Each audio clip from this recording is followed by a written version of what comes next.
আসসালামু আলাইকুম সুপ্রিয় শিক্ষার্থী বন্ধু, সকলে ভালো আছো। আজকের ভিডিওটি হচ্ছে এসএসসি 2025-এর যাদের একটি সাবজেক্টে ফেল গেছে কিংবা দুইটি সাবজেক্টে ফেল গেছে এবং যাদের 1-2 মার্কের জন্য প্লাস হয়নি, তারা কিভাবে বোর্ড চ্যালেঞ্জ করবা সেই বিষয়টি নিয়ে আজকে আমরা এই ভিডিওটি শুরু করতে চলেছি। তা কিভাবে আবেদনটি করতে হয় সেই বিষয়টি আমরা এখন দেখব। তা চলো, আমি একটি বোর্ড থেকে আবেদনের ফর্ম ডাউনলোড করে রেখেছি।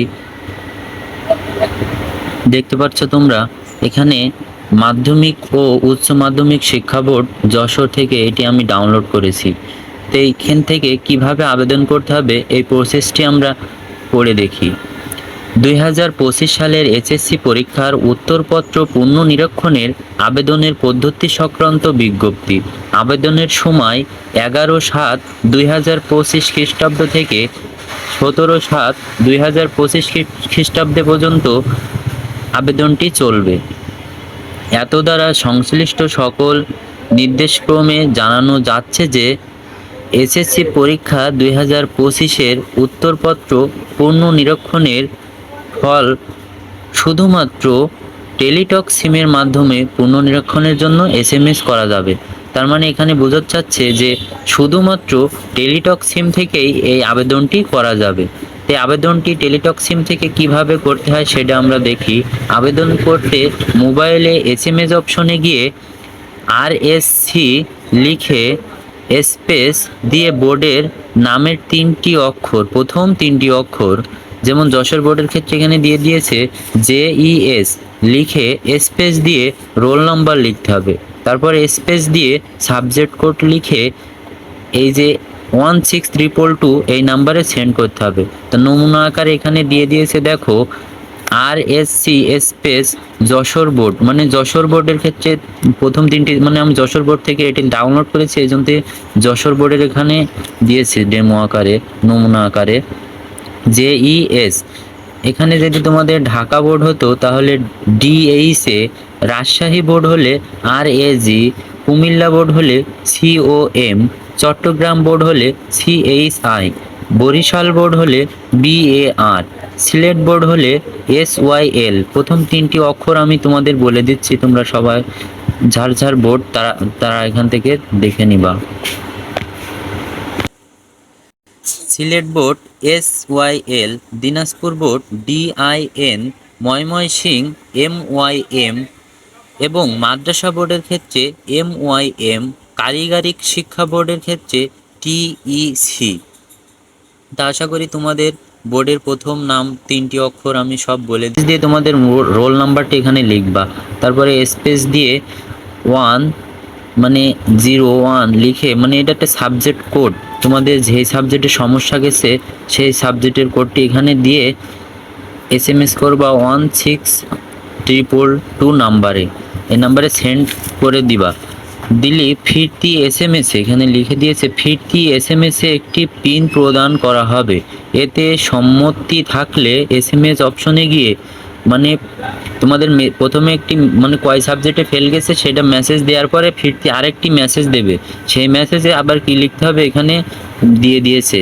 কি লিখতে হবে আমরা দেখি, RSC স্পেস YES স্পেস, মানে যে ওরা ফিরতি মেসেজে তোমার নাম সহ পিন নাম্বার দেবে, সেই পিন নাম্বারটি এখানে লিখতে হবে।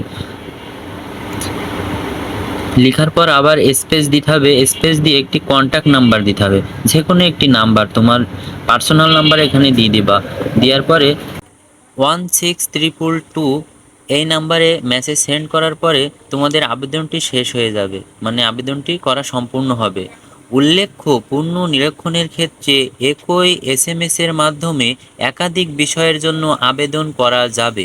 একাধিক বিষয়ের ক্ষেত্রে কমা দিয়ে বিষয় কোডগুলো আলাদা করে লিখতে হবে। এই ক্ষেত্রে প্রতি বিষয়ের জন্য 100 টাকা হারে ফি প্রযোজ্য হবে। তার মানে এখানে বোঝাতে চাচ্ছে যে তোমাদের যদি একটি সাবজেক্ট, যাদের 2টি সাবজেক্ট, যাদের 3টি সাবজেক্টের সমস্যা গেছে, তাদের ক্ষেত্রে একটি এসএমএসের মাধ্যমে 3টি সাবজেক্টের কিংবা 4টি সাবজেক্টের আবেদন করা যাবে। এই ক্ষেত্রে প্রত্যেক সাবজেক্টের প্রতি 150 টাকা করে ফি প্রযোজ্য হবে। মানে 2টি সাবজেক্ট হলে 300 টাকা, 3টি সাবজেক্ট হলে 450 টাকা, এইভাবে ফি তোমাদের কেটে নেবে, মানে টেলিটক সিমে টাকা ভরে রাখতে হবে। রাখলে ওরা ফিরতি মেসেজে টাকা কেটে নেবে এবং তোমাদের আবেদনটি সম্পূর্ণ হবে। তা আশা করি সকলেই বিষয়টি বুঝতে পেরেছো। তা আমরা এসএমএসে গিয়ে কীভাবে লিখতে হবে সে বিষয়টি একটু দেখে আসি। প্রথমে আমরা মেসেজ অপশনে যাব। মেসেজ অপশনে আসার পরে এখান থেকে 16322 এই নাম্বারে মেসেজ পাঠাতে হবে। এখান থেকে মেসেজ অপশনে গিয়ে লিখতে হবে, প্রথম মেসেজটি যেভাবে লিখতে হবে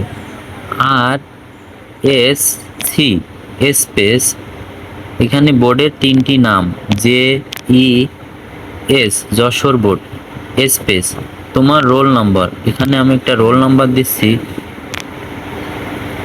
তোমার রোল নাম্বার লিখে এখান থেকে স্পেস দেওয়ার পরে সাবজেক্ট কোড, এই যে সাবজেক্ট কোড দিতে হবে।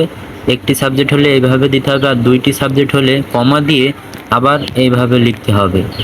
3টি সাবজেক্ট হলে ওই একইভাবে কমা দিয়ে এইভাবে লিখতে হবে, দিয়ে মেসেজটি সেন্ড করে দিবা। সেন্ড করে দেওয়ার পরে প্রথম মেসেজটি দেওয়ার পরে দ্বিতীয় মেসেজে ওরা যে ফিরতি একটা এসএমএস দেবে পিন সহ, সেই এসএমএসে আমরা কিভাবে লিখবো সেটা এখন দেখব। এখানে লিখতে হবে RC space YES space pin number, মানে ওখানে যে পিন নাম্বারটি দেবে এখানে পাঠিয়ে দিবা তোমরা, দিয়ে স্পেস তোমার কন্ট্যাক্ট নাম্বার দিবা। কন্ট্যাক্ট নাম্বার এখানে দিয়ে দিবা তোমাদের ইচ্ছা মতন, দিয়ে মেসেজটি সেন্ড করে দিবা। দিলে তোমাদের আবেদন সম্পূর্ণ হবে। আশা করি সকলেই ভিডিওটি বুঝতে পেরেছো। তোমাদের নিজস্ব ফোন থেকে টেলিটক সিম থেকে এই এসএমএসটি করলে আবেদনটি সম্পূর্ণ হবে সঠিকভাবে। এবং অবশ্যই আবেদন করার আগে তোমার কয়টি সাবজেক্ট সেই হিসেবে টাকা ভরে রাখবা সিমে, তাহলে আবেদনটি সম্পূর্ণ হবে। আশা করি সকলে ভিডিওটি বুঝতে পেরেছো। ভিডিওটি যদি ভালো লেগে থাকে একটি লাইক এবং কমেন্ট করে তোমাদের মতামত জানিয়ে দেবে, এবং শেয়ার করে তোমার বন্ধুদের মাঝে ছড়িয়ে দিবা, যাতে তোমার বন্ধুরাও ভিডিওটি দেখে আবেদন করতে পারে। এবং চ্যানেলে যদি নতুন হয়ে থাকো অবশ্যই সাবস্ক্রাইব করবে, এবং ফেসবুক থেকে দেখে থাকলে একটি ফলো দিয়ে পাশে থাকবে।